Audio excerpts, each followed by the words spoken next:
那今天这个教导比较特别，在提醒我们一个群体里面要注意的事情，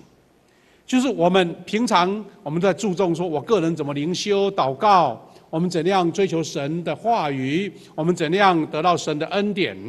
但是有一个区块是很重要的，就是你要加入一个属灵的群体，包括今天我们10位弟兄姐妹，他们愿意受洗加入教会。好了，那就不只是个人跟上帝的关系，对不对？我们跟神有一个非常密切的交通，但是神还交代我们要在教会里面，在教会里面受装备，在教会里面一起同工来服侍主，在教会里面大家一起努力传福音，跟人家介绍主耶稣。而且教会里面大大小小一个礼拜好多的事情，大家都要一起来同心服侍。那所以这不只是你跟神的关系一个信仰，还要建立我们群体之间、弟兄姐妹之间、我们的同工之间、我们的小组之间，我们跟别的不同的年龄层的不同的性别的不同教育背景的，我们这些弟兄姐妹，大家一起同心来合意来做工。那很重要的一个观点就是，大家彼此的包容，彼此的接纳，彼此的一个信任，那是最重要的部分。那这个是今天的主题，就谈到这个区块。那正面的是大家彼此理解、彼此接纳、彼此知道他的个性、他的作风、他的作为。但是消极的部分是什么呢？消极的部分是我们要提醒大家，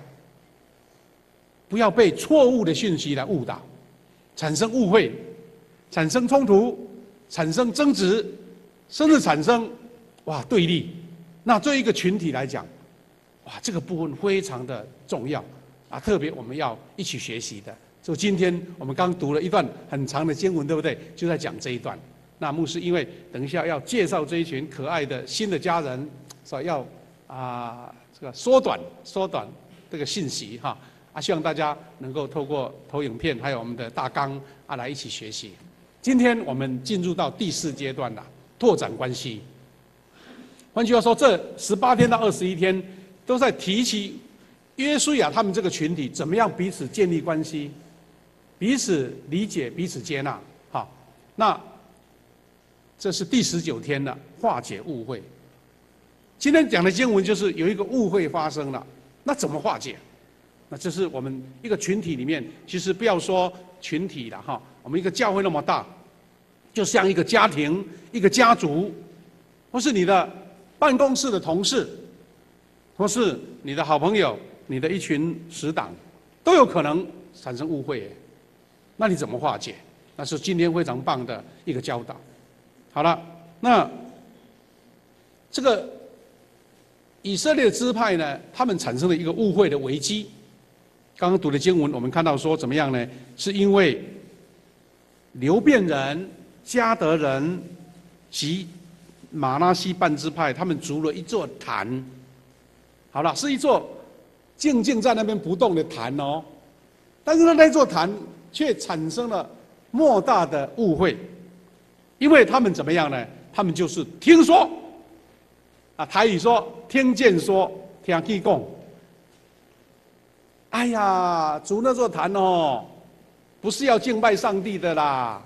原来是跟他们当地的一些外邦人准备要去拜神明了啦。哎呀，过河拆桥了啦，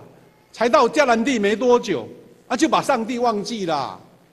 这个话越传越觉得是真的，所以问题就来了。传耳语，传八卦，听一听就算了，那还没问题哦。但是你把八卦当真，把耳语慎重处理，不得了，就产生对立了。因为这群以色列百姓觉得说，怎么可以这样子呢？上帝那么爱我们，带我们出埃及，带我们进入迦南地，约书亚还活着你们就搞这一套。因为他们这一群人所分配的土地是在约旦河东边，比较远离核心的地区啦。当时又没有什么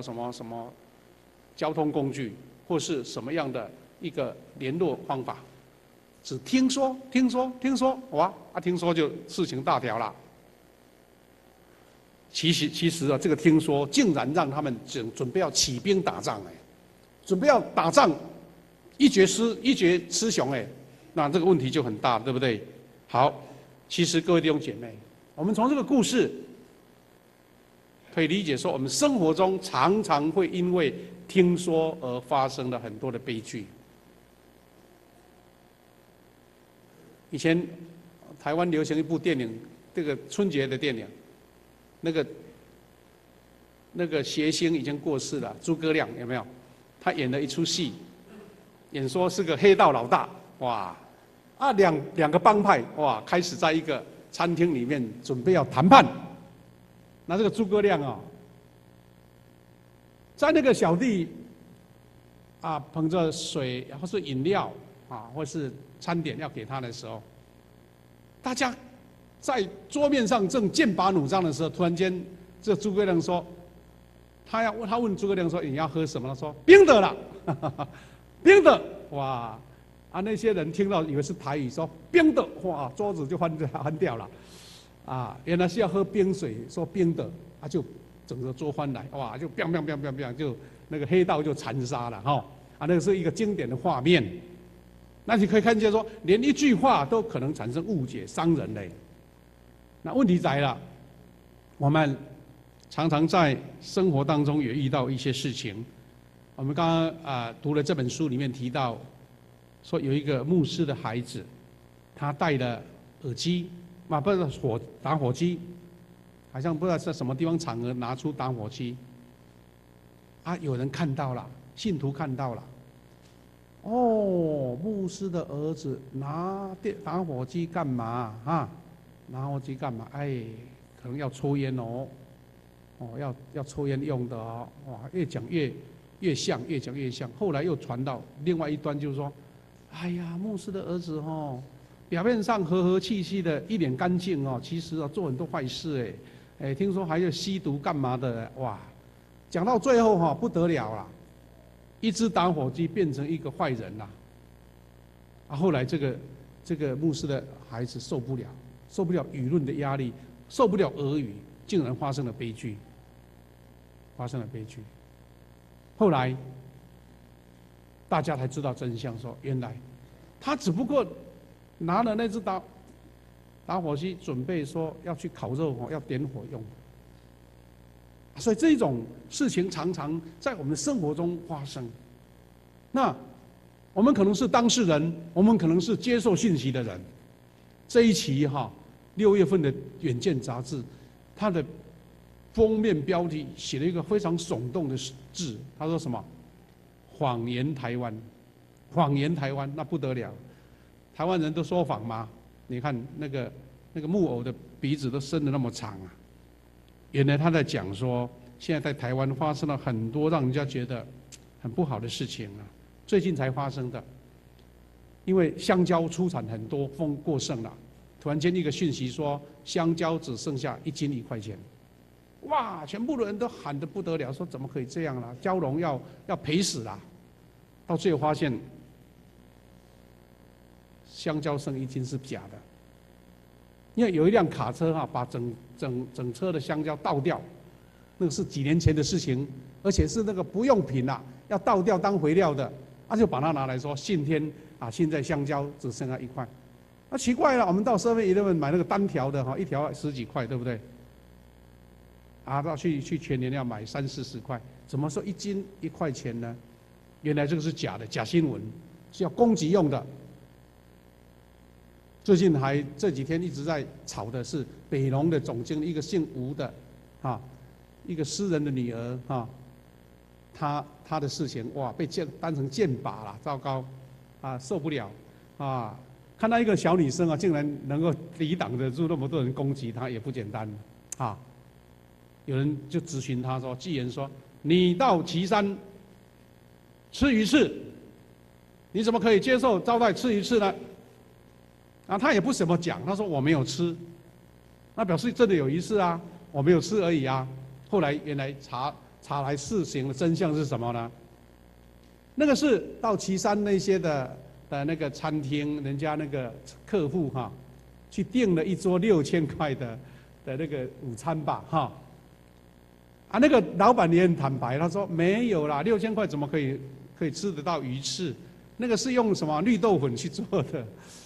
啊，他才原来说，他既然没有吃，而且也不是真的鱼翅，但是有人就说啊，你这个总经理怎么可以做这种事啦？啊，做坏事什么什么的，一大堆事情都来了。我们常常在简讯，常常在 FB， 常常在 LINE 里面听到，哇，说现在出了芒果哈，打那个催熟剂哦哈，有毒不能吃哦，这个也是假的。那香肠不能跟养乐多一起吃，说这个会伤身体，会致癌，这个也是假的，不得了。各位弟兄姐妹，我们看见现在这个我们的生活哈，从 LINE 跟脸书分享的讯息哦。至少有很多都是假的，但是在制造信息的人，他故意讲说，根据荣总哪一个权威医师讲的，根据哪一个教授讲的，哇，你听的觉得说，哇，这个太重要了，赶快我的好朋友，我的好朋友，我需要给他传给他，你最爱的朋友，你就害到他了，因为你传了假讯息给他。哇，那个是我们现在台湾的一个现象哎。当然，其中最严重的是什么呢？是食品医药的讯息啦，还有政治类就更不用讲了。政治类大家在攻防嘛，当然把你讲的斗臭斗垮最好啦。但是医药的东西，如果你不小心吃到这种假的新闻，吃了伤身体怎么办？甚至出了人命，那就更严重了哈。所以呢，我们今年在春节前夕，不知道有没有听到，许多人从LINE脸书收到，说有一间自诩说是全台湾最良心的企业益美食品，他们的里面有2.5公吨的黑心食品，他们的年菜呢过期10年的，有没有听到这个信息？有哈，这个都是假新闻，包括记者都跑来要报道。最经典的是几个月前，台湾发生抢卫生纸的事件，抢卫生纸，卫生纸涨价了，哇，大家抢着买，还有人载着卡车去买，到最后发现说是一个厂商在故意哄抬，故意要卖，那个厂商被罚了好几百万。今天的假新闻是太简单了啦，你一手一摸一划都出来了，很严重。所以呢，2016年英国的牛津大学的词典，牛津大学的词典呢，它公布了年度代表字，叫做 post-truth。post-truth 就是说，不是现在的事实，是后来才知道是事实。换句话说，前面的是假的，后来经过订正了才是真的。那现在全世界因为这种社群网站太普遍了，一直传一直传。那最明显的一个误传就是在1月23号，脸书这个全世界最大群体的社群群体的脸书代表，他承认说，美国大选期间呢，俄罗斯那边的网军故意制造了8万条的新闻，假新闻，到处美国到处传，美国人就相信这是真的，美国人相信这个是事实，所以他们就投票了，投票决定了原来希拉蕊想说他稳当选的，竟然下台，这样没想到被川普选上了哈。那这个是已经危及到整个国家安全的事情哎。那我们从这边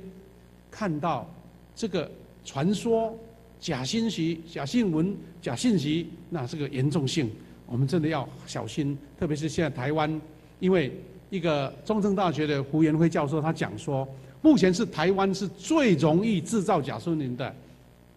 沃土，就是说，哇，这个假新闻的场合环境非常好做，因为什么呢？目前我们整个台湾的情况，政党对立就不用讲了啦，大家攻击来攻击去，还有阶级的对立，因为劳资还有贫富差距都产生对立，还有价值的对立。台湾目前有些在讲同婚的事情，有联改的议题，大家意见针锋相对，那就容易制造假新闻，让对方摔跤。还更不用讲国家认同的问题，现在都成为我们现在头痛的事情。他说这些就是假新闻的一个温床。那这位胡元烈教授他很担心说，这个新闻会破坏人跟人之间的信任，还有社会的秩序。所以我们不只是从圣经里面得到提醒，更要注意我们在生活上怎么样避免。那刚刚读的那段经文就是在讲说各支派发生误会的原因啦哈，因为以色列的百姓全部会众认为这3个支派一定是搞敬拜偶像的事情，悖逆了耶和华，他们就非常的义愤填膺，想要出来反抗啊，对不对？看起来好像非常的有义气，或是说非常的爱神，所以愿意做这种事情要除去一切不好的事。但发现说，有时候我们是不小心当了正义魔人呢，我们不小心当了伤害别人的事情，自己还不知道，还以为做得很对，还以为是站在真理的这一方，原来你吸收到了错误的信息。那这个就是这段经文给我们的一个学习跟教导这边经文有提到说他们背叛上帝，因为他们误认说足坛是要拜偶像的那时间的关系，牧师就不一一讲了。原来他们之前曾经遇到同样的遭遇。这段经文在提到说，之前曾经发生一件，这些人因为去拜偶像，上帝惩罚他们受苦了所以他们好像记忆犹新余悸犹存，所以想说：哎呦，你们不能再做这种事上帝之前才处罚过，你不知道吗？就好像我们在处罚孩子说，上次才打得你屁股开花了，你现在还敢吗？就是一种威吓的作用。那这些就是他们在提醒，他们在发怒，但是是为了建立在一个不是真实的事情，你在发脾气。我们常常家里面，我们的弟兄姐妹，你也容易因为在家里面一些错误的讯息发了很大的脾气，到最后发现说是不对、错误的。所以你不要以为父母亲都是对的有时候你误会你的孩子嘞。那这些都是我们平常生活上要特别小心的部分，因为这件事情就是发生比尔事件。那比尔事件其实简单讲，就刚刚我讲的，那些以色列人觉得说，前不久才发生这件事情，我们死伤很惨重因为上帝生气了，处罚这些人那我们我们怎么可以再让这个事件再发生呢？这个民数记25章就在讲这些事情那我们就简单的带过。那当时呢，他们呢，因为这件事件比尔事件，上帝生气了，有24000人得到瘟疫死了。有些人记忆犹新，因为那些病痛有的幸存下来的，但是没有完全好，所以他们就觉得很恐惧，怕这3个支派又做错同样的事情。那各位弟兄姐妹，我们可以看见说误会会发生是难免的啦，因为大家的认知不一样嘛。你从这边看过去是这一个角度，从另外一边看来是不同的角度。我们常很多在电脑上会一些影像会告诉你说，你从这边看去是立方的，从另外一个地方看来是圆的，你认为是方的还是圆的呢？因为你的角度不一样。所以记得我们在跟人家相处，我们在教会里面，在家庭里面，在我们的公司里面，在你的生活周遭当中，一看到一件事情的时候，一定要慎重说，我要处理一下，要判断一下。因为误会发生是因为没有确实了解对方真正的意图，就下了判断，那是非常可惜的事情。前几天发生了一件悲剧，在国外的新闻，他说有一个家庭呢，他的孩子呢，不知道什么原因去窗户，14岁的孩子去窗户，不知道什么要爬进来或怎么样，然后他的爸爸以为说小偷要进来了，突然间就把家里的枪拿出来，biang biang biang，跑出去，以为这个贼跌倒了，发现他打了自己的儿子。所以有时候恐惧也会产生判断错误，有时候怀疑也会产生判断错误。那我们是不是要小心？因为事实的真相并不是你所想的一样。第二个，是想法跟文化上的差异。你看，同样一座祭坛，那些百姓他们认为主祭坛是要敬拜神的，但是另外其他的人认为说你要拜偶像。我就一个故事非常的经典，记在心里面。现在刚好是毕业季，对不对？在美国曾经发生一件事情，就是说有一天一个16岁要高中毕业的孩子呢，他就给爸爸说：“爸爸我要毕业了我想要得到一份礼物，可以吗？因为美国的高中生毕业了，16岁就可以开车了，他就可以自己做自己的事情了。他想要跟爸爸要一辆车子，那爸爸也没有给他正面的回答，可能父子关系不是很亲了哈。终于，这个孩子已经毕业典礼回家了，他看到桌上一个礼物，他很高兴，一打开，原来是一本圣经。他就讲说：“哎呦，圣经是好了，但是跟我要的轿车差那么多。”他突然间，年轻人年轻气盛，生气起来说：“这个爸爸不理你了。”半夜就整理了行李，就离开这个家，就不再回来了。因为我们知道在欧美很多年轻人他们有一种自觉他们上大学就等于离开家了，就独立了。他们有一种不靠爸的那种个性一种文化，就这样不跟爸爸家人的往来。直到好几年，有一天，有人传讯息给他说：“哎呀，某某人你的爸爸身体不好，病重，要不要回来看他一下？”他勉为其难，他说：“好了，也时间久了嘛，年纪也大了嘛，稍微那个怒气小了，终于他又回来了，去看了爸爸，也没有什么很深入的交谈，然后回到他的老家，那进到那个他的以前的房间，看到他爸爸送的那本圣经还在桌上。哇，那个爸爸怎么那么坚持啊？那送的礼物都不收起来，看到了就伤心。他那个时候已经慢慢怒气比较小了，他就不经意的坐在桌边，把圣经翻起来。原来圣经里面夹了一只新车的钥匙，新车的钥匙。那里面写说：“儿子你的人生正要开始。车子会带你到你要的地方，但记得圣经的话语，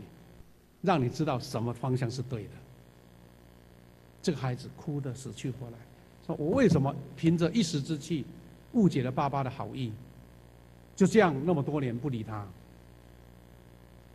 这个故事让我们觉得说：“哎呀，人何必一下子就把怒气填膺呢？”所以我们常常讲说，各位做爸爸妈妈，你在生气的时候不要打小孩，因为你那个重度会大到小孩子承受不了。还有，我们曾经有一句话很好，他说：“当你碰到了一件重大事情的时候，要先处理你的心情，然后再处理事情。先处理心情再处理事情。因为常常很重大的事情的时候，都是我们一时心急搞得更糟糕。那个时候要更镇静。基督徒最好，遇到重大事情来了，先祷告，心就静下来，然后才有智慧，才有那个正确的判断去处理这件危急的事情。你不要以为一时冲过去就要处理了，处理到最后，哇，那更糟糕。那各位弟兄姐妹，因为这一群以色列百姓也碰到过这些事情，所以难怪他们那么生气。好，刚刚讲那个比尔事件我们常常讲说，一朝被蛇咬，10年怕井绳，这个是难免的，人性的一个习惯，一个惯性。但是我们从这些经文得到了很重要的学习还好，这件事情最后没有发生悲剧，因为当时呢，他们差派一位祭司以利亚撒的儿子，叫做菲尼哈，来做和平的使者，他贤命去沟通，贤命去沟通，然后还为了证明说我看的是正确的，我的调查是正确的，所以派了10个支派，因为那3个支派就是已经是敌对的嘛，所以这边就10个支派，啊，其中一个半个支派的，所以应该是9个半，他们派代表，派首领去看，到底你们筑这个祭坛到底在干嘛？在敬拜上帝呢，还是敬拜偶像呢？查清楚。还好这个菲尼哈真的很棒，他是一个很好的一个和平使者，然后他们就开始去了，去那边沟通。你知道吗？我们这个现任的总统蔡英文呢就任的时候，他讲一句话哈，我说很期待，他说我希望我们的政府是一个最会沟通的政府。不过到现在哈，哇，沟通的很困难的，因为啊你要沟我不通啊，很麻烦。我们台湾呢真的很欠缺沟通啊，但是我们期待啊这个总统他有更大的耐心呢，去跟朝野沟通。所以我们从对方的立场去思考，将心比心。这样才能够看到事情的真相。各位弟兄姐妹，曾经发生一件事情，有位牧师呢，他因为身体不舒服没有力气上台讲道，突然间就请那个师母代替哇，这件事情还好有师母，她可以帮忙，因为题目都弄好了哦，讲到什么事情都也准备要上台了。真的没力气，因为站不稳然后师母就上来，哇，很厉害，他马上临危受命，马上上台讲得比牧师还好啊。哇，这件事情，这个突发事件嘛，常常有身体不舒服会这样。但问题是说，这间教会后来传出一个讯息某某时候他们那个牧师竟然在台上就是昏倒还送急救哇，讲得好严重啊！到最后发现说，这个都是误传，都是听说。那个事件当事人就是夏牧师夏牧师，代打的是谢牧师那我的意思就是说，连大家在台面上看，牧师有疲劳没办法讲话，烧香就坐在那边请谢牧师来讲，竟然传到最后说牧师晕倒了，哇！你看多严重，那所以呢，我们常常会在很多生活小节上遇到这样的事情那好，感谢主，菲尼哈他很会审慎的沟通，他追求真相，而且化误会为和好。我们今天读的经文，因为时间的关系，读了一段，其实后面就是他去沟通、去听。哇，这3个支派很诚恳的说，没有啦，我们不是要去敬拜偶像，我们是为了怎么样？为了让我的后代记住。因为他们搬到约旦河的东边，离那个迦南地比较远，怕孩子怕这些孩子后代跟外邦人交往，最后忘记了神是谁上帝是谁所以立这个祭坛说，老是教导，因为以前没有像现在方便的什么书啦那个经典啦、手册啦一大堆没有，就用石头立石碑，看到这个石碑，记得上帝曾经领我们过红海出埃及，领我们进入迦南地。所以以前我们都看见很多石碑留下来，就是这样，因为那个石碑很坚固嘛，可以留很久，好几个世代那后来还好是这样子化解了误会，化解了大家和睦。我们有一首台语的歌，流行歌叫《家后》，有没有？那个姜惠唱得很好听他就唱说原来到最后夫妻之间是幸福就是吵吵闹闹了。吵吵闹闹是什么意思？就是要沟通不然越吵越闹对不对？就是沟通，愿意接纳对方。感谢主，我们期待我们的教会今天这个信息，牧师有2个的期待。第一个期待就是说，我们当事人碰到一件事情的时候，请你一定要仔细的去查明真相，不要一下子就生气。特别是我们有权利的人比如说你是老板，你是长辈，你是父母亲，你是一个带领的人不了解事情真相就生气，哇，会影响很大，决策很严重。那另外一个，当我们受到委屈的时候，我们要勇敢的去表明我们自己的一个立场，就像那3个支派一样。感谢主，这个是经文到最后一个圆满落幕的情况，是说菲尼哈他们听到这些人的讲解，你看这边的红色的字说他们听了这些支派讲的话都很满意，哇，好不容易化解了一场兄弟阋墙兄弟要打仗彼此要征战你死我活感谢主，因为以色列人都很满意，并且赞美上帝，因为他们不再提起要破坏里便人家的人居住的土地了，因为他们知道说原来是要敬拜神的。感谢主，因为里便人跟迦得人说，这块祭坛向我们作证，证明上主是上帝。你看他们是为了这个缘故啦，不是筑祭坛要拜偶像所以他们看到事实了，查明真相了，然后他们就把这座坛叫做正坛换句话说，这个石碑就建成一个建立他们见证一个和好，而且呢是真的要敬拜神的，不是要拜偶像的。各位弟兄姐妹，我期待我们一个群体400-500个人在互相教会，我们一定要去努力去化解那个误会，不要有俄语传到最后好事变坏事情了，小事变大事情了，所以我们要审慎的查明真相，让事实来说话。第二个，我们还教会要兴起很多的灰尼哈，